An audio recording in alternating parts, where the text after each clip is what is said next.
Hello everyone, this is Pratibha. Welcome back to my channel believe to learn. So friend, जैसा कि मैंने आपको promise करा था कि मैं आपके लिए यूपीटी जीटी पीजीटी के लिए सब्जेक्ट वाइज टेस्ट सीरीज़ लेकर आऊँगी, तो उसी क्रम में आज मैं इकोनॉमिक्स का पार्ट 2 लेकर आई हूँ। जी हाँ दोस्तों, वैसे तो ये पार्ट 2 है, लेकिन टेक्निकली ये पार्ट 1 होना चाहिए, क्योंकि इससे पहला वाला पार्ट जो था वो इंग्लिश मीडियम में था और बहुत सारे बच्चों को इंग्लिश लैंग्वेज में दिक्कत हो रही थी, और इसी वजह से मैं हिंदी लैंग्वेज में आज से जो टेस्ट सीरीज़ है वो इकोनॉमिक्स की लेकर आऊँगी।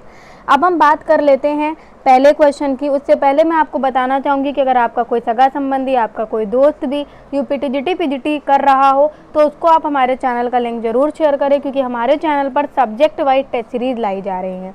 तो चलिए अब बात कर लेते हैं क्वेश्चन नंबर 1 की। आज हम कुछ बेहतर 25 क्वेश्चनों का संग्रह करेंगे, और आप यकीन मानिए कि अगर आपने सारे ये संग्रह जो हम आपके सामने लाने वाले हैं 25 क्वेश्चन के वो सॉल्व कर लिए, तो एग्ज़ाम तक आपकी तैयारी इतनी मजबूत हो जाएगी कि आप अच्छे खासे क्वेश्चन यहीं सीरीज़ से ही अपने एग्ज़ाम में देख पाएंगे। और आप मुझे कमेंट करके ज़रूर बताइएगा कि आपके कितने प्रश्न सही हुए। तो पहला क्वेश्चन है, निम्नलिखित में से कौन से मुख्य कारणों से भारत में प्रति व्यक्ति आय में वृद्धि की दर धीमी है? उच्च पूंजी निर्माण अनुपात, जनसंख्या की वृद्धि की ऊंची दर, पूंजी रचना की ऊंची दर, राज्य वित्तीय घाटे का ऊंचा स्तर। तो आपको सही उत्तर देना है। आपको नीचे दिए गए सही कूट को चयन करना है। आप देख सकते हैं 2 3 4 सही, 1 2 3 4 सही, 1 4 सही या 1 या 2 सही। तो इसका सही उत्तर आपको देना है। तो दोस्तों, क्वेश्चन नंबर 1 का आपका सही उत्तर होना चाहिए, क्वेश्चन नंबर 1 का आपका सही उत्तर होना चाहिए डी, 1 और 2 सही, 1 और 2 सही, यानी कि उच्च पूंजी निर्माण अनुपात और जनसंख्या की वृद्धि की ऊंची दर ही कारण है भारत में प्रति व्यक्ति आय में वृद्धि की दर धीमी होने का। आगे बात करेंगे क्वेश्चन नंबर 2 की। क्वेश्चन नंबर 2 है हमारा, भारत में ग्रामीण आय प्रायः नगरीय आय से कम है, इसके लिए निम्नलिखित में से कौन से कारण जिम्मेदार हैं? इसी प्रकार के आपसे प्रश्न जो हैं वो पूछे जाएंगे। अगर आपने ये प्रश्न का आंसर देना सीख लिया तो आप यकीन मानिए कि आप काफ़ी बेहतर स्कोर कर पाओगे। तो पहला इसका पॉइंट है, किसान बहुत बड़ी संख्या में निरक्षर हैं, मतलब पढ़े लिखे नहीं हैं, और वैज्ञानिक कृषि के बारे में भी उनका ज्ञान नगण्य है, मतलब ना के बराबर है। आपको बताना है कि जो ग्रामीण की आय है वो प्रायः नगरीय आय से कम होने के कारण क्या हैं। तो इसमें आपको 3 ऑप्शन दिए गए हैं, और उसमें से आपको बताना है कि कौन कौन सी बातें सही हैं। पहला दिया है कि किसान बहुत बड़ी संख्या में निरक्षर हैं और वैज्ञानिक कृषि के बारे में उनका ज्ञान जो है वो नगण्य है। दूसरा ऑप्शन है, विनिर्मित उत्पादों की तुलना में प्राथमिक उत्पादों का मूल्य कम होता है और उद्योगों में निवेश की तुलना में कृषि में निवेश कम हुआ है। तो आपको इसका सही उत्तर देना है, कूट का चयन करना है। आपको बताना है 1 2 सही, 1 2 3 सही, 1 3 सही या 2 या 3 सही। तो क्वेश्चन नंबर 2 का आपका सही उत्तर होना चाहिए डी, बी। क्वेश्चन नंबर 2 का आपका सही उत्तर होना चाहिए बी, 1 2 3 सही। तीनों ही बातें सही हैं। तीनों बातें कैसे सही हैं कि किसान बहुत बड़ी संख्या में पढ़े लिखे नहीं हैं और उनको वैज्ञानिक कृषि का ज़्यादा नॉलेज नहीं है, इनफैक्ट उनको ना के बराबर नॉलेज है। और जो विनिर्मित उत्पाद है उसकी तुलना में प्राथमिक उत्पाद का मूल्य काफ़ी कम है, और उद्योगों में निवेश की तुलना में कृषि में निवेश कम हुआ है। कृषि में अभी भी उद्योगों की तुलना में जो निवेश है वो कम हो रहा है। और आप हमें ये कमेंट करके बताएंगे कि जीडीपी का कितना परसेंट कृषि में उपयोग होता है हमारे भारत में। ठीक है, हमारा जो अभी इकोनॉमिक सर्वे आया, मैं आपको इकोनॉमिक सर्वे भी करवाऊंगी। अगर इकोनॉमिक सर्वे आया तो उसके अकॉर्डिंग अब हमारे देश में जो कृषि में कह सकते हैं निवेश हो रहा है जीडीपी का, वो कितना परसेंट हो रहा है। नेक्स्ट क्वेश्चन है, निम्नलिखित राज्यों पर विचार कीजिए, गुजरात, कर्नाटक, महाराष्ट्र, तमिलनाडु। आपको इन राज्यों पर विचार करना है और इन राज्यों का उनके प्रति निवल राज्य घरेलू उत्पाद जो है, यानी कि पर capital net state domestic product के संदर्भ में आपको उसको अवरोही क्रम में डिसेंडिंग ऑर्डर में लगाना है। आपको चारों राज्य के नाम दिए गए हैं और आपको उसे अवरोही क्रम में लगाना है। तो आपको बताना है 3 1 2 4 सही, 1 3 4 2 सही, 1 3 2 4 सही या 3 1 4 2 सही। तो इसका सही उत्तर आपको देना है। तो क्वेश्चन नंबर 3 का आपका सही उत्तर होगा डी। क्वेश्चन नंबर 3 का आपका सही उत्तर होगा डी, 3 1 4 2 सही। ठीक है, इसका सही उत्तर होगा 3 1 4 2 सही। तो ये चीज़ आपको समझनी है। आप ऊपर देख पा रहे होंगे कि सबसे पहले महाराष्ट्र है, उसके बाद आपका गुजरात है, फिर आपका तमिलनाडु है और फिर आपका कर्नाटक है। आगे बात करेंगे क्वेश्चन नंबर 4 की। भारत के सकल घरेलू उत्पाद जीडीपी जो है उसमें नीचे दिए गए भिन्न क्षेत्रों के योगदान का कौन सा एक सही ह्रासमान क्रम है। आपको बताना है कि क्या सही कह सकते हैं कि जो एक डिसेंडिंग ऑर्डर में है, कौन सा डिसेंडिंग ऑर्डर में सही क्रम आपको यहाँ पर देखने को मिल रहा है।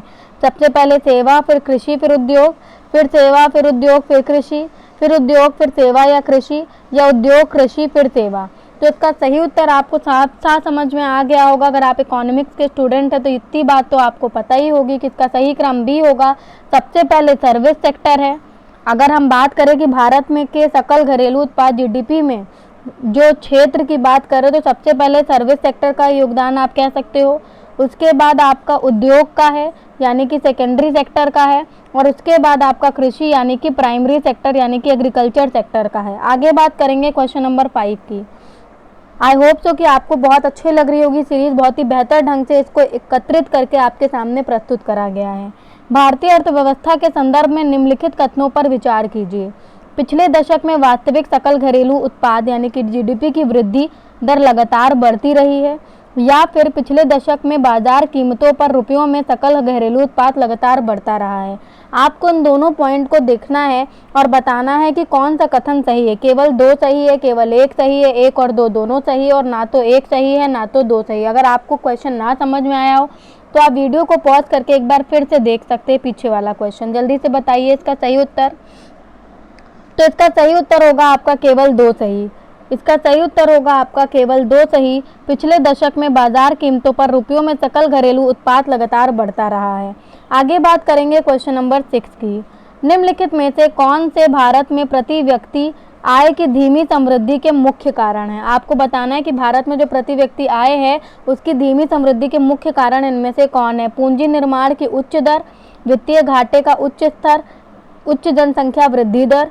अब आपको बताना है, कूट दिए गए हैं आपको नीचे, इसको चयन करना है कि केवल 1 2 सही, 1 2 3 सही, 1 3 सही या 2 3 सही। तो क्वेश्चन नंबर 6 का आपका सही आंसर होना चाहिए बी, 1 2 3 सही। ये तीनों ही चीज़ें सही हैं इसके बारे में। पूंजी निर्माण की उच्च दर है, वित्तीय घाटे का उच्च स्तर है, और जनसंख्या की वृद्धि दर। आगे बात करेंगे क्वेश्चन नंबर 7 की। निम्नलिखित में से, ठीक है, तो आप क्वेश्चन नंबर 6 हमारा हो गया है। अब हम क्वेश्चन नंबर 7 की बात करेंगे, ठीक है। नेक्स्ट है हमारा उपभोक्ता वस्तुएं तथा सेवाएं, सकल निजी प्राइवेट घरेलू निवेश, सरकार द्वारा उत्पादित वस्तुएं तथा सेवाएं, और विदेशों से निवल आय।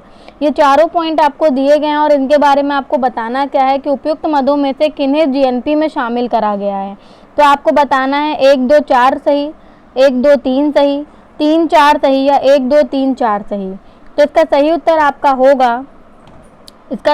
आपका होगा डी, 1 2 3 4 सही। ये चारों ही चीज़ें शामिल करी गई हैं।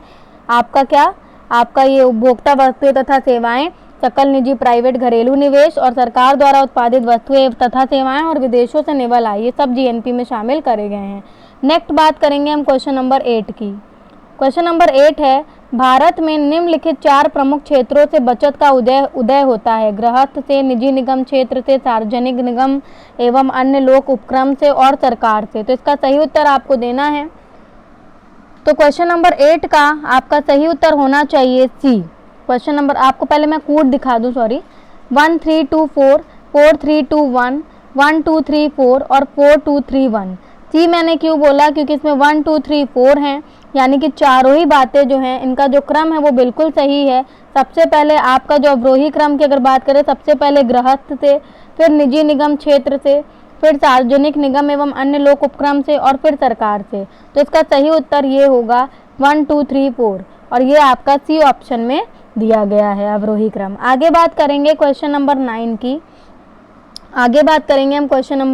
की। निम्न कारणों से कौन कारण भारत के प्रति व्यक्ति वास्तविक आयु जो है, रियल इनकम जो है, उसमें धीमी बढ़त के लिए मुख्य रूप से उत्तरदायी है। जनसंख्या में तेज वृद्धि, मूल्यों में भारी बढ़त, आपको बताना है इसका उत्तर। कृषि तथा औद्योगिक क्षेत्र में विकास की धीमी गति, और विदेशी विनिमय की अनअवेलेबिलिटी या अनुपलब्धता। तो आपको इसका सही आंसर देना है। आपको बताना है 1 2 3 सही, 1 2 सही, 1 4 सही, या उपयुक्त सभी सही। तो जल्दी से इसका उत्तर दीजिए। तो क्वेश्चन नंबर 9 का आपका सही उत्तर होना चाहिए ए 1 2 3 सही। चौथा वाला आप नहीं कहेंगे। 1 2 3 जनसंख्या में तेज वृद्धि, मूल्यों में भारी बढ़त और कृषि तथा औद्योगिक क्षेत्रों के विकास की धीमी गति ही कारण है। रियल इनकम की जो गति है उसकी धीमी गति के लिए कारण है। आय में जो धीमी बढ़त है उसका ये मुख्य कारण है। आगे बात करेंगे क्वेश्चन नंबर 10 की। निम्नलिखित राज्यों को वर्ष 1998-1999 की प्रति व्यक्ति आय के अवरोही क्रम में लगाइए और नीचे लिखे कूट से सही उत्तर चुनिए। तो आप देख पा रहे हैं यहाँ पर आपको दिया है महाराष्ट्र, गुजरात, उत्तर प्रदेश और पंजाब। 4 1 3 2 सही, 4 2 1 3 सही, 2 4 1 3 सही या 1 4 2 3 सही। तो क्वेश्चन नंबर 10 का आपका सही आंसर होगा डी 1 4। आपका सबसे पहले महाराष्ट्र, फिर आपका पंजाब, फिर आपका गुजरात और फिर उत्तर प्रदेश। आगे बात करेंगे क्वेश्चन नंबर 11 की। अगर आपको मेरी स्पीड ज़्यादा लगे तो आप वीडियो को पॉज करके भी देख सकते हैं। राष्ट्रीय आय समिति के अध्यक्ष कौन थे?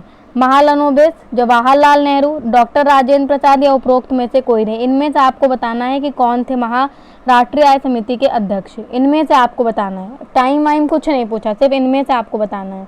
तो क्वेश्चन नंबर 11 का सही उत्तर होगा आपका ए महालनोबिस। कभी कभी इस प्रकार के भी क्वेश्चन आ जाते हैं, कभी कभी कुछ विरोधाभास क्वेश्चन भी आ जाते हैं। भारत के संदर्भ में विकास की हिंदू दर का विचार किसने दिया है?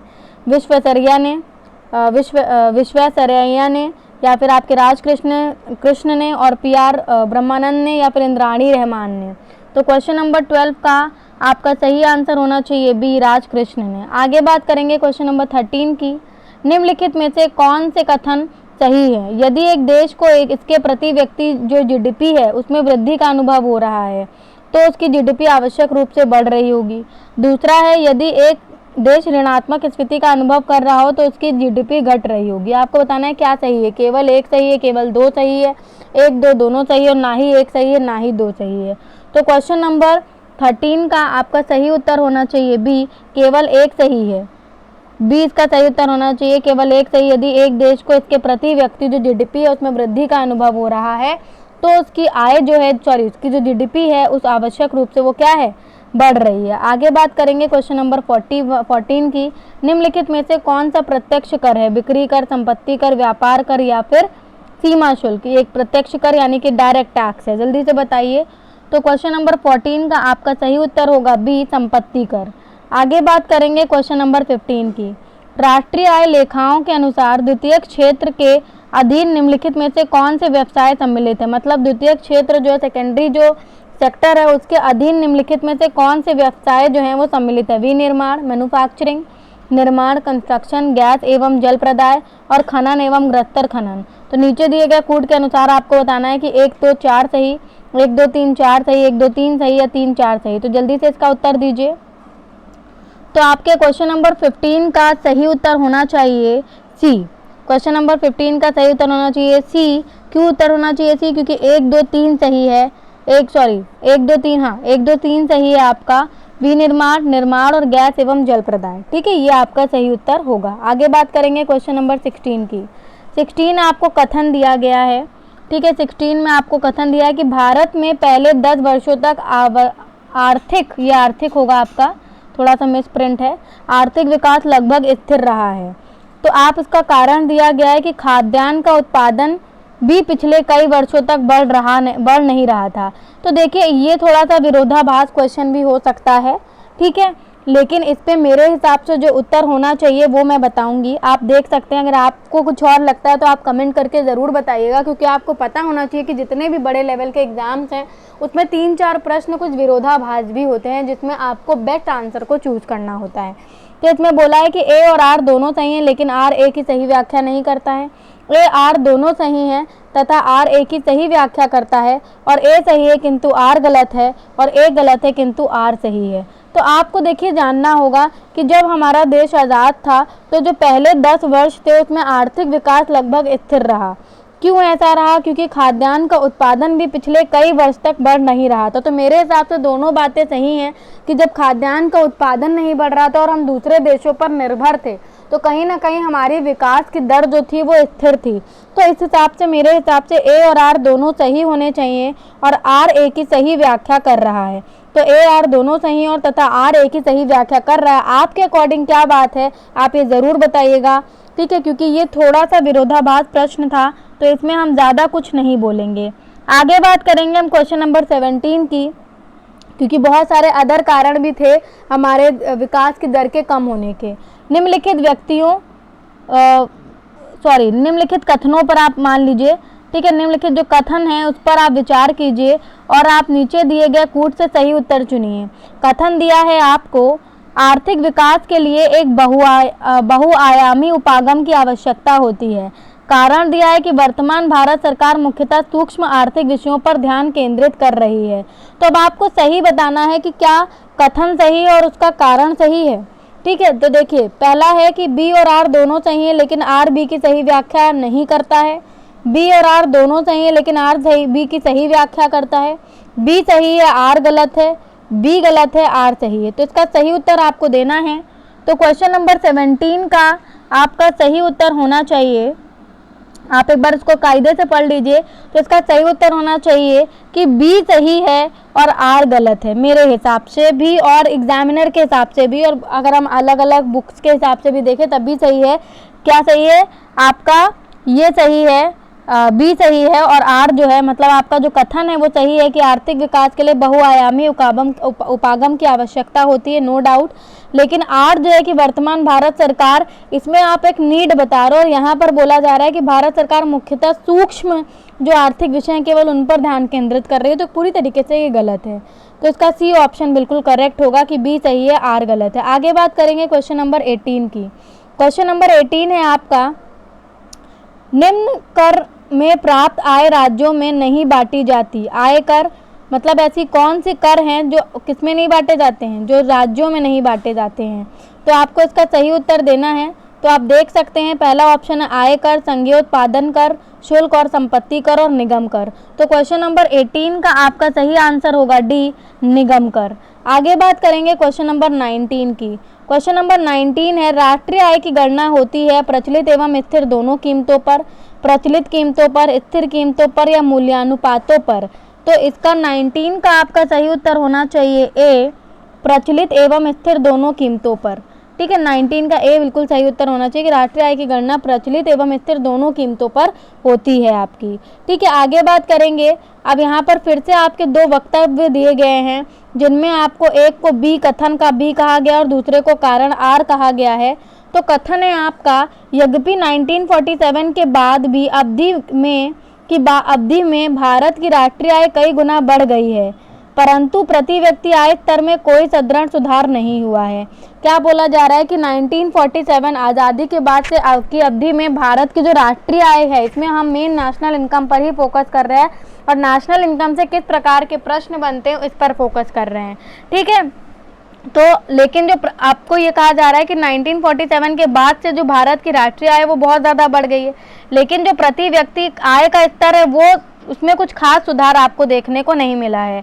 तो आर है इसका कि भारत की जनता का काफ़ी बड़ा भाग अब गरीबी रेखा के नीचे रह रहा है और ऊपर के दोनों जो वक्तव्य हैं उनके संदर्भ में आपको निम्नलिखित कथन दिए गए हैं। मतलब इसलिए नहीं प्रति व्यक्ति आय बढ़ रही है क्योंकि भारत की जनता का काफ़ी बड़ा भाग अब भी गरीबी रेखा के नीचे जी रहा है। तो इस पर आपको बताना है कि क्या सही है। ए और आर दोनों सही हैं, बिल्कुल सही हैं, परंतु ए की सही व्याख्या आर नहीं करता है। आपको ये बताना है भाई, ए और आर दोनों ही हमें सही लग रहे हैं कि भाई काफ़ी ज़्यादा भाग हमारे देश का गरीबी रेखा के नीचे है, ठीक है। फिर दूसरा है ए और आर दोनों सही हैं तथा ए की सही व्याख्या करता है आर की, ठीक है। दूसरा ए सही है परंतु आर गलत है और ए गलत है परंतु आर सही है। तो इसका सही उत्तर आपको चूज करना है। तो क्वेश्चन नंबर 20 का आपका सही उत्तर होना चाहिए डी। क्वेश्चन नंबर 22 का आपका सही उत्तर होना चाहिए क्या, डी होना चाहिए कि ए गलत है परंतु आर सही है, ठीक है। ए गलत है परंतु आर सही है। आर आपका सही है, जैसा कि मैंने पहले भी बोला कि भाई भारत की जनता का काफ़ी बड़ा भाग अब भी गरीबी रेखा के नीचे जी रहा है। लेकिन ये जो कहना कि भाई आय राष्ट्रीय आय कई गुना बढ़ गई है, तो यहीं पर ये बात गलत हो जाती है, ठीक है। तो ये चीज़ हम देख सकते हैं। और ये भी कहना कि प्रति व्यक्ति आय पर कोई सुधार नहीं हुआ है, तो ये भी कहीं ना कहीं सही बात नहीं है। नेक्स्ट आपका क्वेश्चन नंबर 21 आ जाता है। कथन है, हाल में ही सरकारी क्षेत्र की 4 साधारण बीमा कंपनियों द्वारा समुदाय आधारित सार्वभौम स्वास्थ्य बीमा योजना आरंभ की गई है। कारण दिया गया कि भारत के संविधान के अनुसार जन स्वास्थ्य को बढ़ावा देने का उत्तरदायित्व मुख्यतः संघ सरकार पर होता है। तो इसका सही आंसर देना है। इस पर हम लोगों को ऑप्शन देना जो है वो भूल गए हैं, तो आपको इसका आंसर जो है खुद ही से देना है कि क्या सही है क्या गलत है। तो देखिए इसका सही आंसर होगा, इसका सही आंसर होगा कि ए तो सही है, बिल्कुल सही बात है, लेकिन आर जो है वो गलत है। आर जो है गलत है। केवल केंद्र सरकार, संघ सरकार का ही नहीं उत्तरदायित्व होता है, सबका होता है, सारी सरकारों का उत्तरदायित्व होता है। तो ये एक गलत बात है। आपका जो ए है वो बिल्कुल सही है और आर जो है वो गलत है। अगर ऑप्शन दिया होता तो सी ऑप्शन आपका होता कि ए सही है परंतु आर गलत है। आगे हम बात करेंगे क्वेश्चन नंबर 22 की। अब यहाँ पर आपको मानकर चलना है कि यहाँ पर आपको ऑप्शन नहीं दिए गए हैं और आपको यही 4 ऑप्शन लेकर चलना है कि पहले ऑप्शन है ए और आर दोनों सही है लेकिन आर सही व्याख्या नहीं करता है, ए और आर दोनों सही है और ए सही व्याख्या करता है, और ए सही है आर गलत है, ए गलत है आर सही है। इस तरीके से आपको दोनों ऑप्शन, चारों ऑप्शन को अपने दिमाग में रखना और आंसर देते चले जाना है। तो नेक्स्ट क्वेश्चन है कथन ए है आपका, विश्व बैंक ने अपनी वैश्विक विकास वित्त रिपोर्ट 2004 में वर्ष 2002 के लिए भारत को एक अल्प ऋणग्रस्त देश के रूप में वर्गीकृत किया। तो और कारण क्या दिया गया कि पिछले दशक में भारत का बकाया जो है विदेशी ऋण काफ़ी कम हुआ है। तो इसका सही उत्तर आपको देना है। तो आपका पहला ऑप्शन आप मान लीजिए कि ए और आर दोनों सही है परंतु ए की सही व्याख्या आर नहीं करता है। दूसरा ऑप्शन है ए और आर दोनों सही है तथा ए की सही व्याख्या आर करता है। तीसरा ऑप्शन है ए सही है परंतु आर गलत है। चौथा ऑप्शन है कि ए गलत है परंतु आर सही है। मैंने ये आपको ऑप्शन ओरली दे दिए, आपको सिंपली बताना है क्या सही है क्या गलत है और सही व्याख्या आर करता है ए की नहीं। तो आपका 22 का सही आंसर होना चाहिए कि ए सही है परंतु आर गलत है, ए सही है परंतु आर गलत है। ओके, आगे बात करेंगे क्वेश्चन नंबर 23 की। कथन है अक्टूबर 2009 में, कथन है आपका अक्टूबर 2009 में से फरवरी 2010 तक भारत में मुद्रास्फीति दर जो है ऋणात्मक हो गई थी। कारण दिया है कि वैश्विक बाजार में पेट्रोल का मूल्य $140 प्रति बैरल से घटकर $30 प्रति बैरल रह गई थी। तो नीचे दिए गए कूट से सही उत्तर चुनना है आपको। ए और आर दोनों सही हैं किंतु आर ए की सही व्याख्या नहीं करता है। ए और आर दोनों सही हैं किंतु आर ए की सही व्याख्या करता है। ए सही है आर गलत है, ए गलत है आर सही है। जल्दी से उत्तर दीजिए इसका। तो क्वेश्चन नंबर 8 बहुत ही बेहतरीन सेशन हमने लेने की कोशिश करी है एंड आई होप सो कि आप पसंद करेंगे। इसको कोई क्रिटिसाइज़ नहीं करेगा क्योंकि मैं क्रिटिसाइज ज़्यादा देखती हूँ, बच्चे पॉजिटिव एस्पेक्ट नहीं देख पाते। कितनी बेहतर टेस्ट सीरीज लाई जा रही हैं, अगर एक आधा क्वेश्चन भी गलती से गलत हो जाता है तो तुरंत क्रिटिसाइज करने लगते हैं कि मैम आपने गलत आंसर बता दिया। ठीक है, तो क्वेश्चन नंबर 23 का सही आंसर होगा ए, कि ए और आर दोनों सही हैं लेकिन आर ए की सही व्याख्या नहीं करता है। बिल्कुल सही बात है। अक्टूबर 2009 से फरवरी 2010 तक भारत में मुद्रास्फीति दर जो है वो ऋणात्मक हो गई है लेकिन वैश्विक बाजार में पेट्रोल का मूल्य इससे कोई लेना देना इसका नहीं है फिलहाल।